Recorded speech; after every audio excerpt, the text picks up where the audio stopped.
In today's experiment, we will discuss about this ultrasonic interferometer, because this is the apparatus with which we are producing the ultrasonic waves, and then we are passing these ultrasonic waves through the liquid medium, and then we follow some standing waves equations.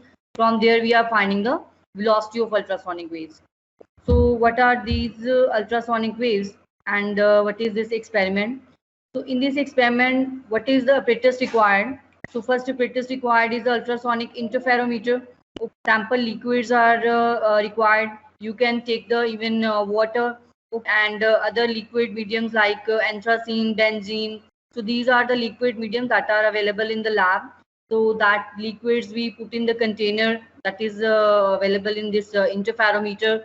So we put specific liquid in that container, and what ultrasonic waves we are producing, we pass those ultrasonic waves in the medium. So how we are producing these ultrasonic waves? You can take the example of sound waves that as I am speaking, because we know that that sound can be listened, because the frequency of my sound, it is between 20 and 20 kilohertz. So that is the human audible range.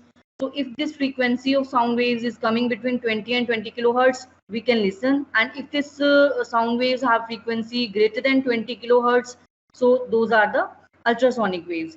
And as I am speaking, we know that in the medium, so there is a air medium, some other person is listening my voice. So the medium between me and the that observer, so you see air is the medium, so through which these sound waves are traveling.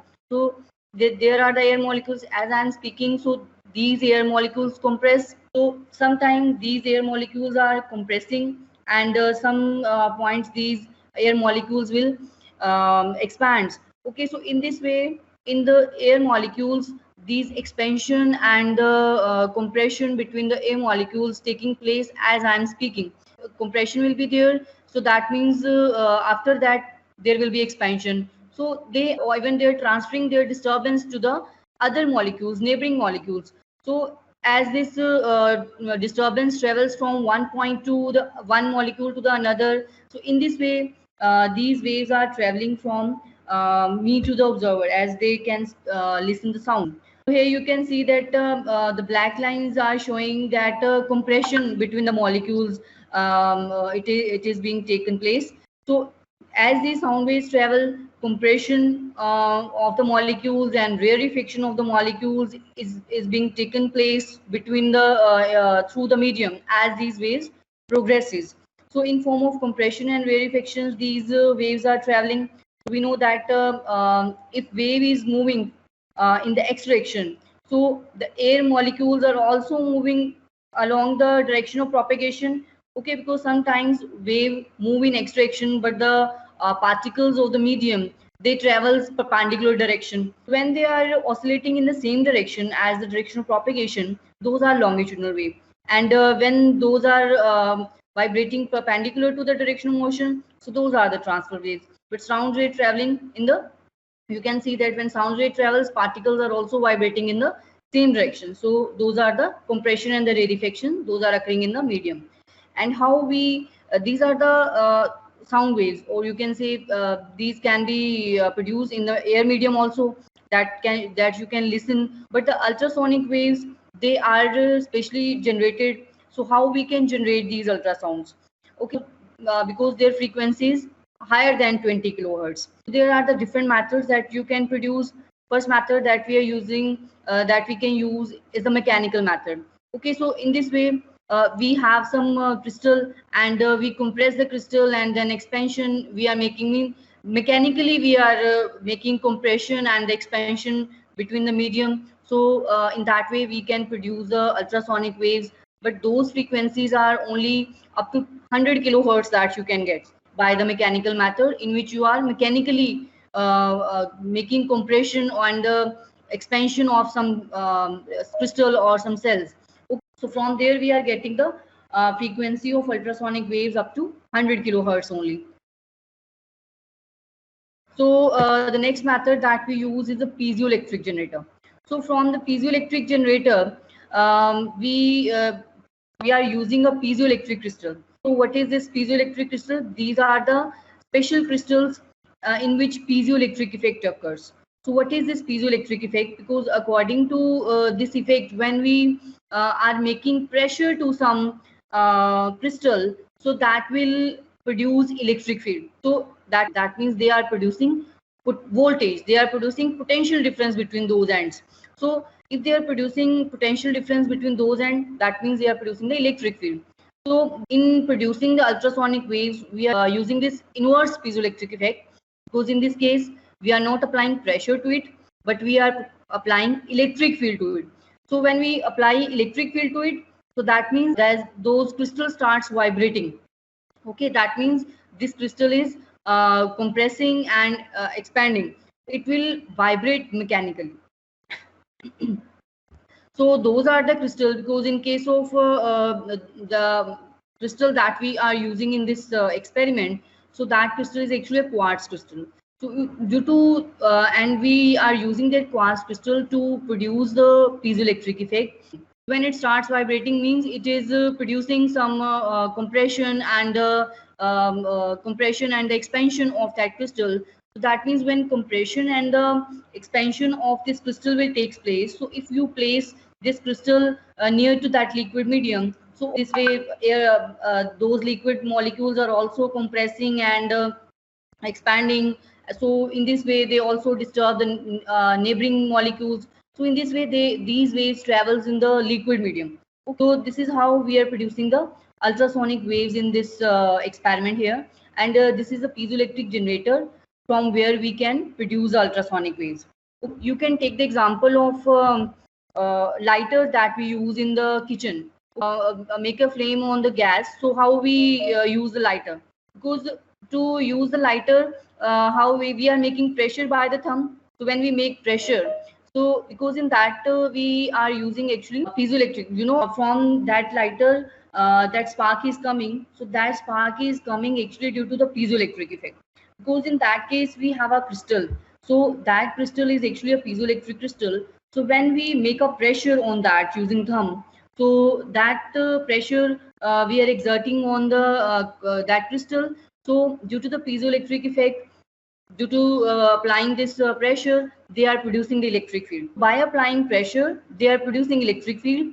So electric field is that on the ends they are getting a potential difference. But the thing is that those electrodes they are having very small gap between them. So very small gap between the electrodes they have. So what's happening? So between that gap actually there is a air medium, and in air we know that there is a nitrogen present. So that nitrogen is actually acting as a medium from those ends, so that making it as a short circuit. So when it is making short circuit, so spark is coming. Okay, so due to that small gap, spark is coming. So how this is creating that voltage? So that voltage is created actually due to the piezoelectric effect. So these ways we are actually passing through the liquid medium in this case. This is a second method that you can use to produce ultrasonic waves. And the third method that we are using is we can use the magnetostriction generator, because in that case we are not using the electric field to the crystal, but we are using magnetic field. So when you use a specific ferromagnetic materials for that, and you are applying magnetic field to those crystals, so what's happening? They are changing their shape. So by changing their shapes, that means they are producing the waves. So those waves are actually having the frequency which is greater than 20 kilohertz. This is the piezoelectric effect and magnetostriction generator and the mechanical method through which you can produce ultrasounds. And in this in this case we are using quartz crystal. And how we are giving electric field to this crystal? For that we are using a radio frequency generator, because from radio frequency generator we are applying radio frequency to this crystal. So this is acting as the electric field that we are applying to the crystal. We are applying electric field. That electric field also actually a oscillating electric field, so that has some frequency which is in the range of radio frequency. That means it is above 20 kilohertz. So when we apply electric field to this crystal, so it starts vibrating. So you can see this is the experimental setup for ultrasonic interferometer. So at the bottom you can see that it is written radio frequency input. So this is the point where this is a knob through which we apply the radio frequency to this apparatus. from this point we apply electric field, and at the bottom of this tube here, you can see at the bottom of this tube we are using a quartz crystal. Okay, so when we give radio frequency input to this quartz crystal, so it starts vibrating due to which, so due to piezoelectric effects, means that we are applying electric field to it, it is vibrating mechanically now. So when it vibrates, sometime it is compressing and sometime it is expanding. So there is a liquid medium, you can see here in this figure. So there is a liquid medium. So when it is compressing, so obviously air molecules will get the more space. So molecules distance will be large now. So that means there will be rarefaction that occurs in that medium.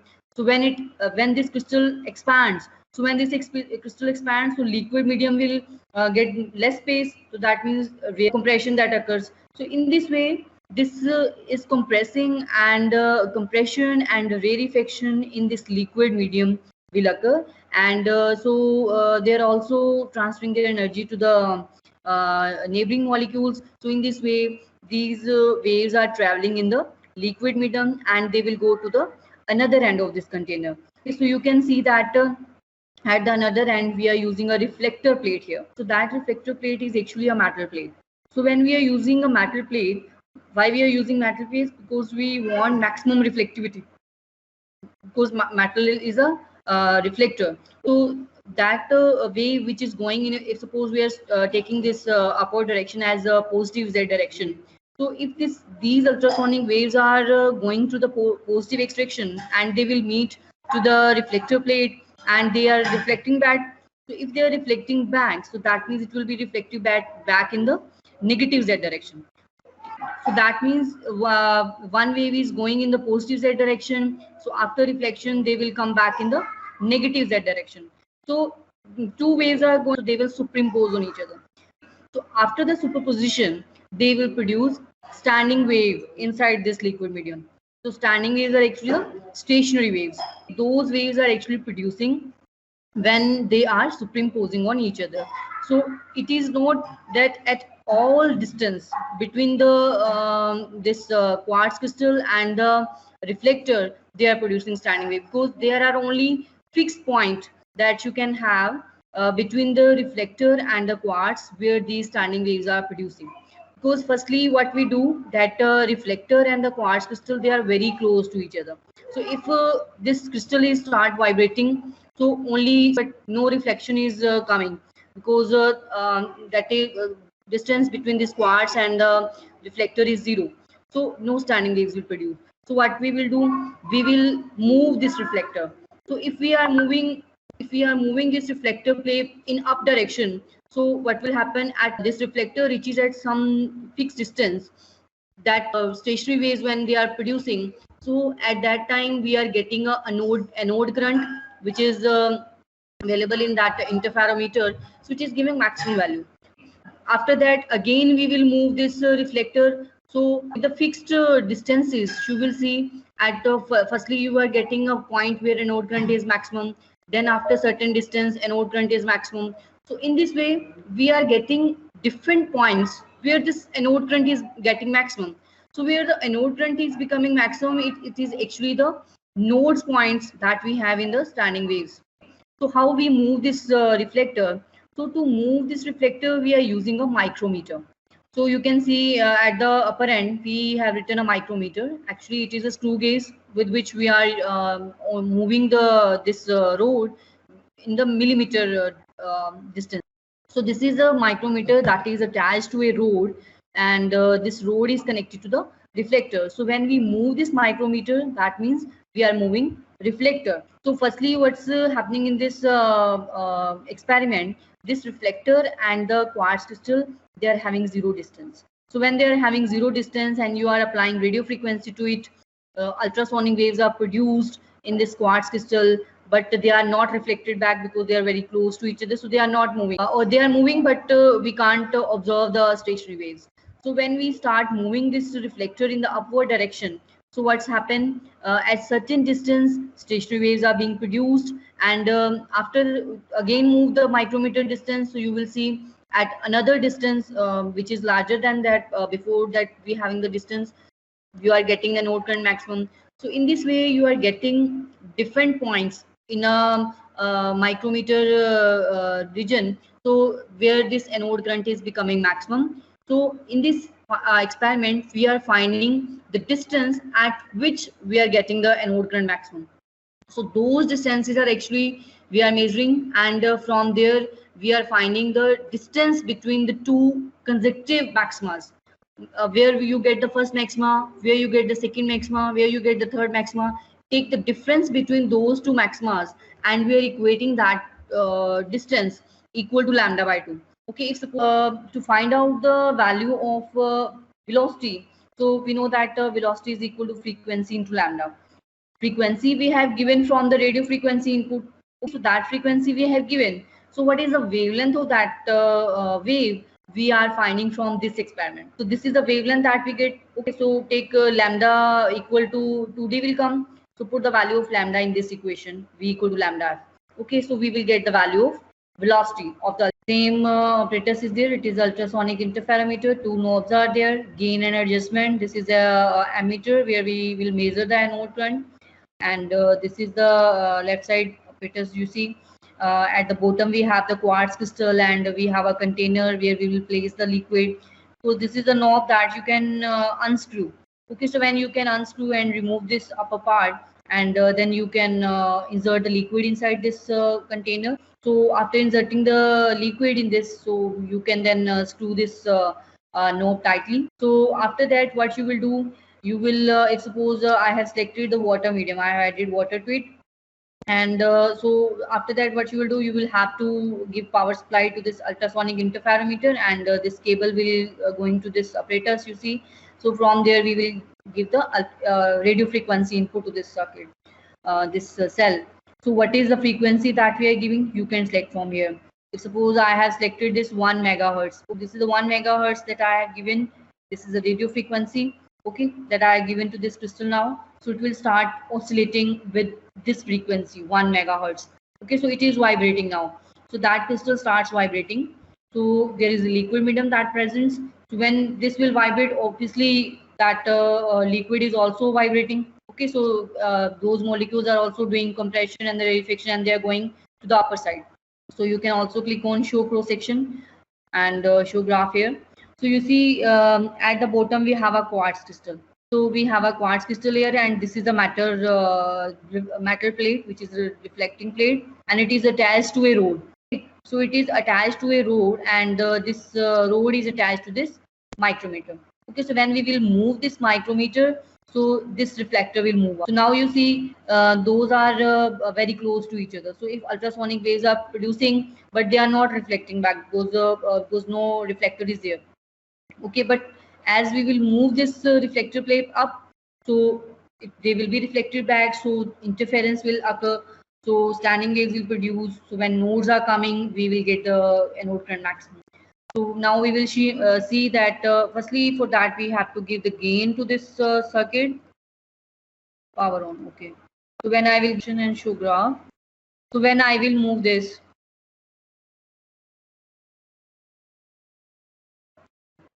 so you see as I am moving, so this reflector plate is moving up, so one of wave is completed.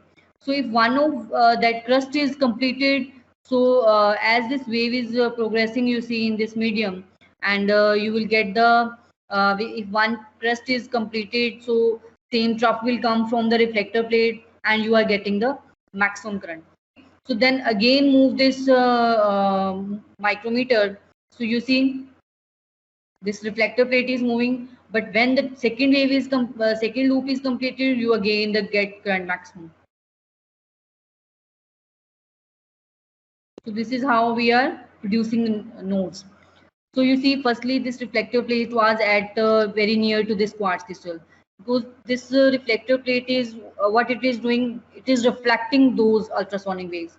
Okay, so when it strike to that end, so when they are very close to each other, so it's not possible because no wave is completed.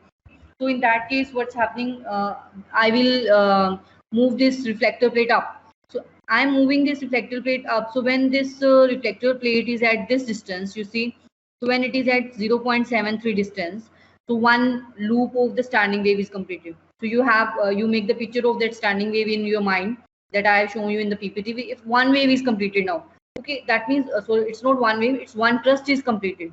So when one crust is completed, so that means you will get a node point at that point.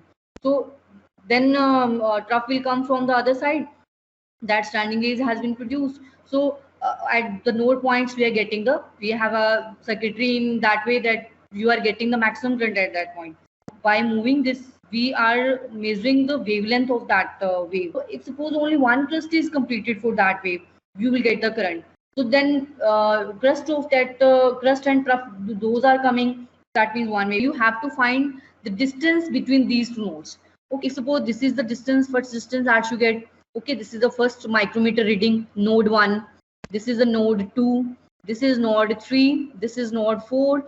We can take the difference between consecutive nodes, N2 minus N1, N3 minus N2, N4 minus N3. Minimum 5 or 4 readings you have to take for nodes.